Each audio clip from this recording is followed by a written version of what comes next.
ભાઈઓ અને બહેનો, ધરમ કરમ ચેનલમાં તમારું સ્વાગત છે.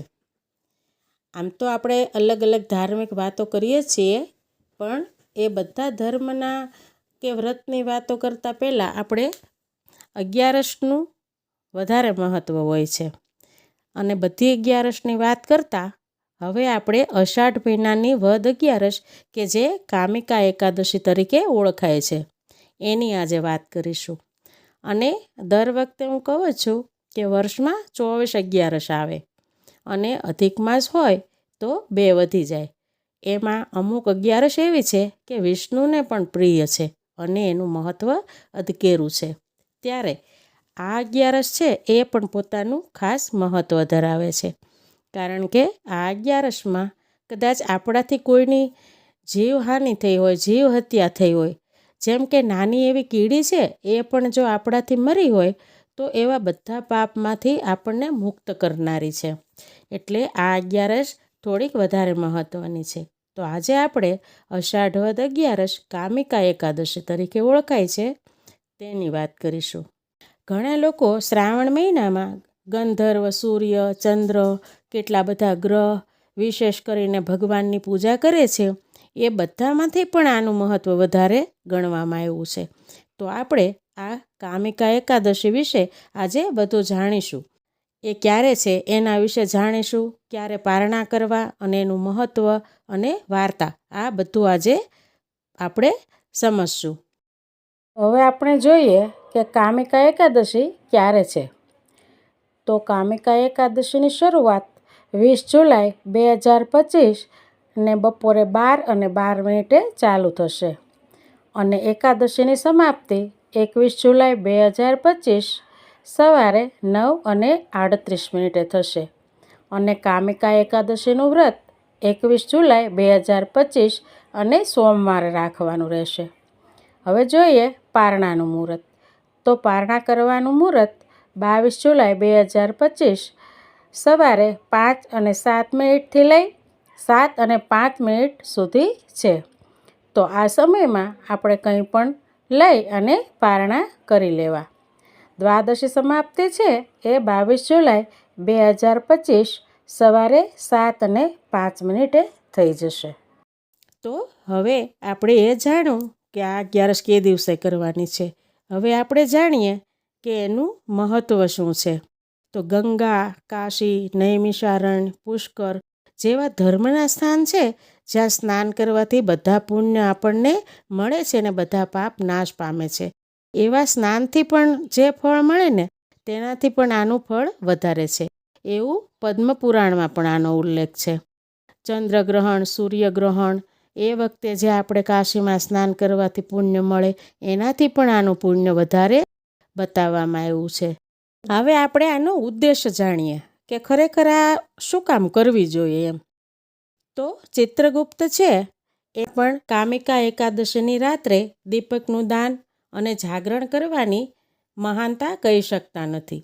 જેઓ આ એકાદશીની રાત્રે ભગવાનના મંદિરમાં દીવા પ્રગટાવે છે તેમના પૂર્વજો સ્વર્ગમાં અમૃત પીવે છે, અને જેઓ ઘી કે તેલના દીવા પ્રગટાવે છે તેઓ 100 કરોડ દીવાઓથી પ્રકાશિત થઈ અને સૂર્ય જગતમાં જાય છે. બીજી વાત એ પણ છે, બ્રહ્માજી કહે, હે નારદ, કામિકા એકાદશીનું વ્રત વ્યક્તિએ ખૂબ મહેનતથી અને સાવધાનીથી કરવું જોઈએ. જે બ્રહ્મ હત્યા, ભ્રૂણ હત્યા કે કોઈ પણ પ્રકારના આપણાથી કોઈના જીવનો નાશ થયો હોય એવા પાપોને નાશ કરે છે. જે વ્યક્તિ કામિકા એકાદશીના ઉપવાસનું મહત્ત્વ ભક્તિભાવથી સાંભળે છે અને વાંચે છે તે બધા પાપોમાંથી મુક્ત થઈ અને વિષ્ણુ લોકમાં જાય છે. નારાયણના શરણમાં એને વાસ મળે છે. એ વિષ્ણુ લોકમાં સદાય માટે રહે છે. હવે જોઈએ કે આ કામિકા એકાદશીની વાર્તા શું છે, શું કામે આ એકાદશીનું મહત્ત્વ વધારે છે. તો એક ગામ હતું. એ ગામમાં એક બહુ બળવાન માણસ રહેતો હતો. એ બધી વાતે બહુ બળશાળી હતો અને આમ ભગવાનનું ભજન પણ કરતો હતો. ઘણી વખત એ પોતાના ગુસ્સાવાળા સ્વભાવથી બધાની સાથે ઝઘડો કરી બેસે. આમ કરતાં એક વખત એને એક બ્રાહ્મણ સાથે ઝઘડો થઈ જાય છે.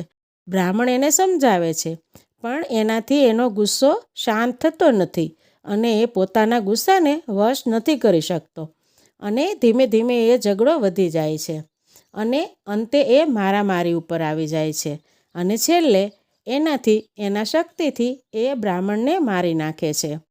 અને પછી એ બધું પતી જાય અને એને ખૂબ એકદમ પસ્તાવો થાય છે, ખૂબ દુઃખ થાય છે કે અરે મેં આ શું કરી નાખ્યું, એક બ્રાહ્મણની હત્યા કરી નાખી, મારે આવું ન કરવું જોઈએ, હું તો નારાયણનો ભક્ત છું. પણ જે થઈ ગયું છે એ ટળી નથી શકતું, એટલે એને હવે બ્રહ્મ હત્યાનો દોષ લાગ્યો છે અને એ દોષમાં આમથી આમ ફર્યા કરે છે. એને ક્યાંય ચેન નથી પડતું, એને ગમતું નથી અને એ જંગલમાં જાય છે.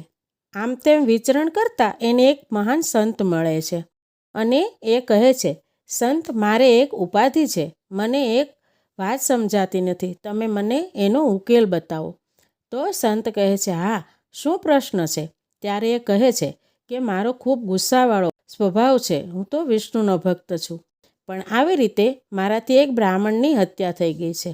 હવે એ હત્યાનો ભાર મારા ઉપર મારાથી સહન નથી થતો, તો હું એમાંથી મુક્ત થાવ એવો મને કોઈ માર્ગ બતાવો. મને કોઈ સારી વ્યક્તિ એવી મળી નહીં કે જે મને આનો રસ્તો બતાવે, તો તમે મારા ઉપર કૃપા કરો અને મને સમજાવો. ત્યારે સંત કહે છે, હા, એનો એક ઉપાય છે અને તું તો વિષ્ણુનો ભક્ત છે, તો નારાયણ બહુ કૃપાળુ છે, એ તને ચોક્કસ આમાંથી મુક્ત કરશે. તો તારે અષાઢ વદ 11 છે એ કામિકા એકાદશી છે અને કામિકા એકાદશી છે એનું વિધિ વિધાનપૂર્વક વ્રત કરવાથી, વાર્તા સાંભળવાથી અને મહિમા ગાવાથી આવા પાપમાંથી મુક્ત થવાય છે. તો તારે કામિકા એકાદશીનું વ્રત કરવું અને શ્રીહરિનું નામ લેવું અને વિધિ વિધાનથી બધું કરજે, એટલે તું ચોક્કસથી આ પાપમાંથી મુક્ત થઈશ અને ભગવાન તને માફ કરી દેશે. સંત ત્યાંથી જતા રહે છે, એને ખૂબ શાંતિ થાય છે અને એ ઘરે આવી કામિકા એકાદશીનું વિધિ વિધાનપૂર્વક વ્રત કરે છે અને એ આ પાપમાંથી મુક્ત થાય છે. કારણ કે એને 11 કર્યા પછી તરત જ એવું સમજાય છે કે મારા આત્માને શાંતિ મળી છે અને ખરેખર હું આ પાપમાંથી મુક્ત થયો છું. અને નારાયણને શરણે બેસી અને ખૂબ ભક્તિભાવથી ભજન કીર્તન કરે છે. હવે જોઈએ કે 11ના દિવસે આપણે કઈ રીતે બધું કરવું. તો કામિકા એકાદશીમાં સ્વચ્છતાનું ખાસ મહત્ત્વ છે. વ્રત કરનારે સવારે નાહી ધોઈ ભગવાન વિષ્ણુની મૂર્તિને પંચામૃતથી સ્નાન કરાવી અને પીળા વસ્ત્ર ઉપર બિરાજમાન કરવા. પછી એને આપણે જળમાં ગંગાજળ ધરવું અને આમાં તુલસી દળનું ખૂબ મહત્ત્વ છે આ 11માં. તો આપણે અલગ અલગ પાનને ચડાવવા કરતાં તુલસીનું દળ હોય આપણા આગળ તો એ આખુંએ ચડાવવું. આનું ખાસ મહત્ત્વ આ 11માં છે. અને ધૂપ, શુદ્ધ ઇન્દ્રજવનો ઉપયોગ કરી ફૂલ ચડાવવા અને બને તો પીળી મીઠાઈ અથવા પીળો ભોગ છે એ ભગવાનને અર્પણ કરવો. બને તો હરિચંદનનો ઉપયોગ કરવો, એ ન મળે તો પીળું ચંદન પણ વાપરી શકાય છે. અને સુગંધી દ્રવ્યો વાપરવા. આપણે અત્તરનો પણ આ પૂજામાં ઉપયોગ કરવો અને સુગંધી ફૂલો મળે તો ખૂબ સારું, કારણ કે એ ફૂલોથી આખો દિવસ આપણા ભગવાનનું મંદિર છે એ ધમધમતું રહે છે અને ભગવાનને એ ખૂબ ગમે છે. અને આ દિવસે આ 11માં માખણમાં ખાંડ નાખી અને એક તુલસી પાન એમાં અર્પણ કરી અને ભગવાનને એનો પણ પ્રસાદ ધરવો જોઈએ. બધી 11 કરતાં આ 11માં ભોગ પણ અલગ અલગ ધરાય છે. અને આપણે શું ખાવું અને શું ન ખાવું એ વાત કરીએ તો 11 જે લોકો રહી શકતા નથી અને આખો દિવસ ભક્તિભાવથી ભગવાનની પૂજા અને કીર્તન કરે છે, એમણે જમવામાં પણ કોઈ ચોખાની કોઈ વસ્તુ ખાવી નહીં. ચોખાનો ઉપયોગ થતો નથી અને બને તો મીઠા વગરનું ખાવું. અને એનાથી પણ આગળ કરી શકીએ તો અલગ અલગ ફળ ભલે આખો દિવસ ખાવા, પણ અનાજ લેવું જ નહીં અને ભગવાનની ભક્તિ કરવી. અને બને તો તુલસી પત્રને પણ આપણે ચાવીને ખાવા જોઈએ. આનું પણ એક અલગ મહત્ત્વ છે. તો ભાઈઓ અને બહેનો, આપણે આ કામિકા એકાદશી વિશે આજે વાત કરી, એનો ઉદ્દેશ, મહિમા અને વાર્તા સાંભળી. તો આપણે બધા આ કામિકા એકાદશીનું વ્રત કરીએ અને ભગવાન નારાયણ અને માતા લક્ષ્મી સહિત તુલસા માની પણ કૃપા પ્રાપ્ત કરીએ. કારણ કે આ 11સમાં વિષ્ણુ સાથે તુલસીની ભક્તિને અદકેરું મહત્ત્વ આપવામાં આવ્યું છે. તો આપણે 11સના દિવસે નારાયણ સાથે તુલસી માની પૂજાને પણ મહત્ત્વ આપવું. તુલસી માને ક્યારે જળ ચડાવી, શુદ્ધ ઘીનો દીવો અગરબત્તી કરી અને ત્યાં પણ પ્રાર્થના કરવી કે માતાજી, આ 11સના વ્રતમાં અમને તમે અમારા મનગમતું ફળ આપજો. કારણ કે માતા તુલસા પણ ખૂબ કૃપાળુ છે અને નારાયણ તો કૃપાળુ છે એ તો આપણે જાણીએ છીએ. તો ભાઈઓ અને બહેનો, તમને આ 11સની વાત ગમી હશે અને આપણે બધા 11સનું વ્રત કરી અને ભગવાનની કૃપા મેળવીએ અને સુખ શાંતિનો અનુભવ કરીએ.